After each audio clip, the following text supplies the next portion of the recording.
ಜಾತಿ ಗಣತಿ ಸಮೀಕ್ಷೆ ಪ್ರಶ್ನಿಸಿ ಹೈಕೋರ್ಟ್ಗೆ ಪಿಐಎಲ್ ಅರ್ಜಿ. ಮಧ್ಯಂತರ ಆದೇಶ ನೀಡಲು ಹೈಕೋರ್ಟ್ ನಕಾರವನ್ನ ಮಾಡಿದೆ. ಸಿಜೆ ನೇತೃತ್ವದ ವಿಭಾಗೀಯ ಪೀಠದಲ್ಲಿ ವಿಚಾರಣೆ ಆಗಿರುವಂಥದ್ದು. ಮಧ್ಯಂತರ ಆದೇಶ ನೀಡಲು ಹೈಕೋರ್ಟ್ ನಕಾರವನ್ನ ಮಾಡಿದೆ. ಸಿಜೆ ನೇತೃತ್ವದ ವಿಭಾಗೀಯ ಪೀಠದಲ್ಲಿ ವಿಚಾರಣೆ ಆಗಿರುವಂಥದ್ದು. ನಾಳೆ 2:30ಕ್ಕೆ ಮಧ್ಯಂತರ ತಡೆಯಾಜ್ಞೆ ಬಗ್ಗೆ ವಿಚಾರಣೆಯಾಗುತ್ತೆ. ಅಮಿಕಸ್ ಕ್ಯೂರಿ ನೇಮಕಕ್ಕೂ ಹೈಕೋರ್ಟ್ ಚಿಂತನೆಯನ್ನ ಮಾಡ್ತಾ ಇರುವಂಥದ್ದು. ನಾಳೆ ಮಧ್ಯಾಹ್ನ ಜಾತಿ ಗಣತಿ ಮರು ಸಮೀಕ್ಷೆಯ ಭವಿಷ್ಯ ನಿರ್ಧಾರವಾಗಲಿದೆ. ಜಾತಿ ಗಣತಿ ಭವಿಷ್ಯ ನಿರ್ಧಾರ ಮಾಡುತ್ತೆ ಹೈಕೋರ್ಟ್. ಜಾತಿ ಗಣತಿ ಸಮೀಕ್ಷೆ ಪ್ರಶ್ನಿಸಿ ಹೈಕೋರ್ಟ್ಗೆ ಪಿಎಲ್ ಅರ್ಜಿಯನ್ನ ಕೊಟ್ಟಿದೆ. ಮಧ್ಯಂತರ ಆದೇಶ ನೀಡಲು ಹೈಕೋರ್ಟ್ ನಕಾರವನ್ನ ಮಾಡ್ತಾ ಇರುವಂತದ್ದು. ಸಿಜೆ ನೇತೃತ್ವದ ವಿಭಾಗೀಯ ಪೀಠದಲ್ಲಿ ವಿಚಾರಣೆ ಆಗುತ್ತೆ. ನಾಳೆ 2:30ಕ್ಕೆ ವಿಚಾರಣೆ ಆಗುವಂಥದ್ದು. ನಾಳೆ ಮಧ್ಯಾಹ್ನ ಜಾತಿ ಗಣತಿಯ ಭವಿಷ್ಯ ನಿರ್ಧಾರವಾಗಲಿರುವಂಥದ್ದು. ನಾಳೆ ಹೈಕೋರ್ಟ್ ಭವಿಷ್ಯವನ್ನ ನಿರ್ಧಾರವನ್ನ ಮಾಡುತ್ತೆ. ಜಾತಿ ಗಣತಿ ಸಮೀಕ್ಷೆಯನ್ನ ಪ್ರಶ್ನಿಸಿ ಹೈಕೋರ್ಟ್ಗೆ ಪಿಐಎಲ್ ಅರ್ಜಿಯನ್ನ ಸಲ್ಲಿಸಲಾಗಿತ್ತು. ಮಧ್ಯಂತರ ಆದೇಶ ನೀಡಲು ಇವಾಗ ಹೈಕೋರ್ಟ್ ನಕಾರವನ್ನ ಮಾಡಿದೆ. ಸಿಜೆ ನೇತೃತ್ವದ ವಿಭಾಗೀಯ ಪೀಠದಲ್ಲಿ ವಿಚಾರಣೆ ಕೂಡ ಆಗತ್ತೆ. ನಾಳೆ ಮಧ್ಯಾಹ್ನ ಜಾತಿ ಗಣತಿ ಮರು ಸಮೀಕ್ಷೆಯ ಭವಿಷ್ಯ ನಿರ್ಧಾರವಾಗುವಂಥದ್ದು. ಅಮಿಕಸ್ ಕ್ಯೂರಿ ನೇಮಕಕ್ಕೂ ಹೈಕೋರ್ಟ್ ಚಿಂತನೆಯನ್ನ ಮಾಡ್ತಾ ಇರುವಂಥದ್ದು. ಇದೆಲ್ಲದರ ಭವಿಷ್ಯ ನಾಳೆ ಮಧ್ಯಾಹ್ನ ಗೊತ್ತಾಗುತ್ತೆ. ಜಾತಿ ಗಣತಿಯ ಸಮೀಕ್ಷೆಯನ್ನ ಪ್ರಶ್ನೆ ಮಾಡಿ ಹೈಕೋರ್ಟ್ಗೆ ಪಿಐಎಲ್ ಅರ್ಜಿಯನ್ನ ಸಲ್ಲಿಸಲಾಗಿತ್ತು.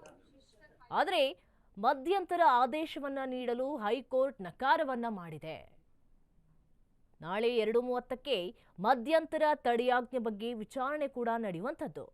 ಅಮಿಕಸ್ ಕ್ಯೂರಿ ನೇಮಕಕ್ಕೂ ಹೈಕೋರ್ಟ್ ಚಿಂತನೆಯನ್ನ ಮಾಡ್ತಾ ಇರುವಂಥದ್ದು. ನಾಳೆನೇ ಜಾತಿ ಗಣತಿ ಭವಿಷ್ಯವನ್ನ ಹೈಕೋರ್ಟ್ ನಿರ್ಧಾರವನ್ನ ಮಾಡಲಿದೆ.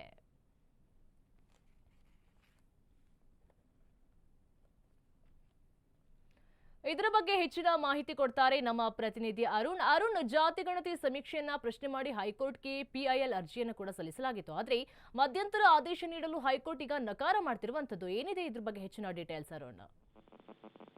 ನಿರೀಕ್ಷೆ ಏನಂದ್ರೆ ರಾಜ್ಯದಲ್ಲಿ ನಡೀತಾ ಇರುವಂತಹ ಏನು ಜಾತಿ ಗಣತಿಯನ್ನ ತಡೆ ನೀಡಬೇಕು ಅಂತ ಹೇಳ್ಬಿಟ್ಟು ಕೆಲವೊಂದಷ್ಟು ಸಂಘ ಸಂಘಟನೆಗಳಿರ್ಬೋದು ಮತ್ತು ಆಯೋಗಗಳಿರ್ಬೋದು ಮತ್ತೆ ರಾಜ್ಯ ಒಕ್ಕಲಿಗರ ಸಂಘ ಇರ್ಬೋದು ಮತ್ತೆ ವೀರಶೈವ ಲಿಂಗಾಯತ ಮಹಾಸಭಾ ಸಂಘ ಇರ್ಬೋದು ಮತ್ತೆ ಬ್ರಾಹ್ಮಣ ಮಹಾಸಭಾ ಸಂಘ ಇರ್ಬೋದು, ಈ ರೀತಿ ಹಲವು ವ್ಯಕ್ತಿಗಳು ಸಹ ಒಂದು ಖಾಸಗಿ ರಿಟ್ ಅನ್ನ ಒಂದು ಹೈಕೋರ್ಟ್ಗೆ ಸಲ್ಲಿಸಿದ್ರು. ಇವತ್ತು ಹೈಕೋರ್ಟ್ ಕೆಲವೊಂದು ರಿಟ್ಗಳ ಬಗ್ಗೆ ವಿಚಾರಣೆಯನ್ನು ಸಹ ನಡೆಸಿತ್ತು. ಅಂದ್ರೆ ಇಲ್ಲಿ ಒಂದು ಪ್ರಮುಖವಾಗಿ ಈ ರಿಟ್ಗಳ ಸಲ್ಲಿಕೆ ಆಗಿತ್ತು. ಸೊ ಈ ಸಂದರ್ಭದಲ್ಲಿ ಸಹ ಒಂದು ಅರ್ಜಿದಾರರ ಪರವಾಗಿ BR ಉದಯಶಂಕರ್ ಅವರು ಸಹ ವಾದವನ್ನ ಮಾಡಿದ್ರು. ಮತ್ತೆ ಅವರ ಪರವಾಗಿ ಪ್ರಭುಲಿಂಗ ನಾವದಿಗಿ ಅವರು ಸಹ ವಾದ ಮಾಡಿದ್ರು. ರಾಜ್ಯ ಸರ್ಕಾರವು ರಾಜ್ಯದಲ್ಲಿ ಜಾತಿ ಸಮೀಕ್ಷೆ ನಡೆಸಲು ಮುಂದಾಗಿದೆ. ಇದು ಸಾಮಾಜಿಕ ಮತ್ತು ಆರ್ಥಿಕವಾಗಿ ಹಿಂದುಳಿದವರನ್ನು ಪತ್ತೆ ಮಾಡಲು ಮುಂದಾಗಿದೆ ಅಂತ ಹೇಳ್ಬಿಟ್ಟು ವಾದ ಮಾಡಿದ್ರು. ಮತ್ತೆ ಸಂವಿಧಾನದ 342 ವಿಧಿ ಅಡಿ ಸರ್ಕಾರ ಆದೇಶಕ್ಕೆ ಈ ಒಂದು ಬದಿಗೆ ಸರಿಸಬೇಕಂತ ಸಹ ಒಂದು ಪ್ರಭುಲಿಂಗ ನಾವದಿ ಅವರು ವಾದವನ್ನ ಮಾಡಿದ್ರು. ಮತ್ತಂದ್ರೆ ಇದೇ ವಿಚಾರಕ್ಕೆ ಸಂಬಂಧಪಟ್ಟಂತೆ ರಾಜ್ಯ ಒಕ್ಕಲಿಗರ ಸಂಘ ಸಹ ಒಂದು ಅರ್ಜಿಯನ್ನ ಸಲ್ಲಿಸಿದ್ದು. ಇದರ ಪರವಾಗಿ ಏನು ಅಶೋಕ್ ಆರ್ನಳ್ಳಿ ಅವರು ಸಹ ಒಂದು ವಾದವನ್ನ ಮಾಡಿದ್ರು. ಆದ್ರೆ ಸರ್ಕಾರದ ಬಳಿ ಯಾವುದೇ ದತ್ತಾಂಶ ಇಲ್ಲದೆ ಈ ಕೆಲಸವನ್ನ ಮಾಡ್ತಾ ಇದೆ. ಅಂದ್ರೆ ಇದರ ಜೊತೆಗೆ ಹೊಸ ಜಾತಿಗಳನ್ನು ಸಹ ಸೃಷ್ಟಿ ಮಾಡಲಾಗ್ತಾ ಇದೆ ಅಂತ ಹೇಳ್ಬಿಟ್ಟು ಸಹ ಅವರು ವಾದವನ್ನ ಮಾಡಿದ್ರು. ಮತ್ತೆ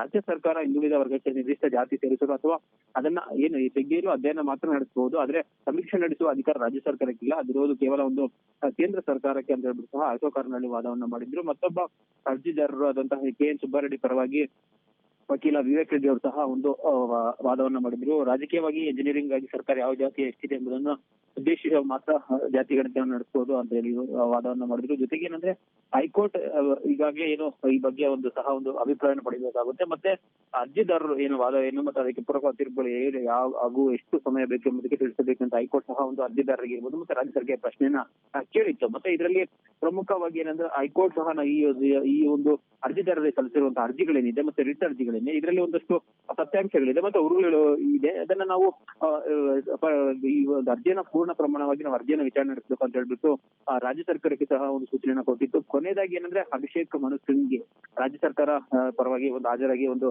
ಮನುಸಿಂಗಿ ಅವರು ವಾದವನ್ನ ಮಾಡಿದ್ರು. ಮಧ್ಯಂತರ ಪರಿಹಾರಕ್ಕೆ ಅಂದ್ರೆ ಈ ಒಂದು ಈಗ ಪ್ರಾರಂಭ ಆಗಿ ಇದಕ್ಕೆ ಸುಮಾರು 450 ಕೋಟಿಯಷ್ಟು ವೆಚ್ಚ ಆಗಿದೆ. ಮತ್ತೆ ಇದರಲ್ಲಿ ಈಗಾಗಲೇ ರಜಾ ಕಾಲ ಆಗಿದ್ದರಿಂದ ಶಾಲಾ ಶಿಕ್ಷಕರು ಇರ್ಬೋದು ಮತ್ತೆ ಆಶಾ ಕಾರ್ಯಕರ್ತರು ಇರ್ಬೋದು ಎಲ್ಲರೂ ಸಹ ಈ ಒಂದು ಜಾತಿ ಗಣತಿ ಇದರಲ್ಲಿ ಭಾಗಿಯಾಗಿದ್ರೆ ಈಗ ಒಂದು ಸ್ಟೇ ಕೊಟ್ಟರೆ ಇದಕ್ಕೆ ಒಂದು ಸಾಕಷ್ಟು ನಷ್ಟ ಆಗುತ್ತೆ. ಯಾಕಂದ್ರೆ ಈಗಾಗಲೇ ರಾಜ್ಯ ಸರ್ಕಾರ ಇದಕ್ಕಾಗಿ ಒಂದು 450 ಕೋಟಿ ವೆಚ್ಚವನ್ನು ಸಹ ವ್ಯಯವನ್ನ ಮಾಡ್ತಾ ಇದೆ. ಹಾಗಾಗಿ ಇದಕ್ಕೆ ಸ್ಟೇ ನ ಕೊಡಬಾರ್ದು. ಮತ್ತೆ ಆ ಕೊನೆ ಕ್ಷಣದಲ್ಲಿ ಅರ್ಜಿದಾರರು ಯಾರಿದ್ದಾರೆ ಸೊ ಅವರೆಲ್ಲ ಕೊನೆ ಕ್ಷಣದಲ್ಲಿ ಅರ್ಜಿಯನ್ನ ಸಲ್ಲಿಸಿದ್ದಾರೆ. ಹಾಗಾಗಿ ಇದನ್ನ ಸ್ಟೇ ಕೊಡಬಾರ್ದು ಅಂತ ಹೇಳ್ಬಿಟ್ಟು ಒಂದು ವಾದವನ್ನ ಮಾಡಿದ್ರು.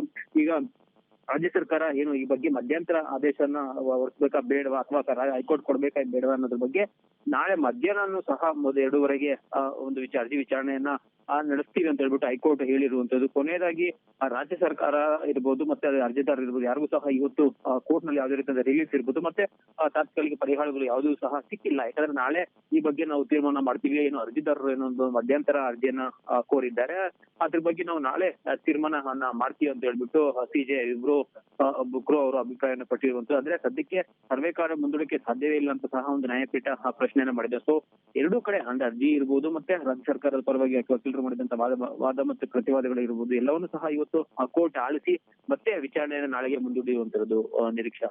ಥ್ಯಾಂಕ್ ಯು ವರಣ್ಣ ನಿಮ್ಮೆಲ್ಲ ಮಾಹಿತಿಗಾಗಿ.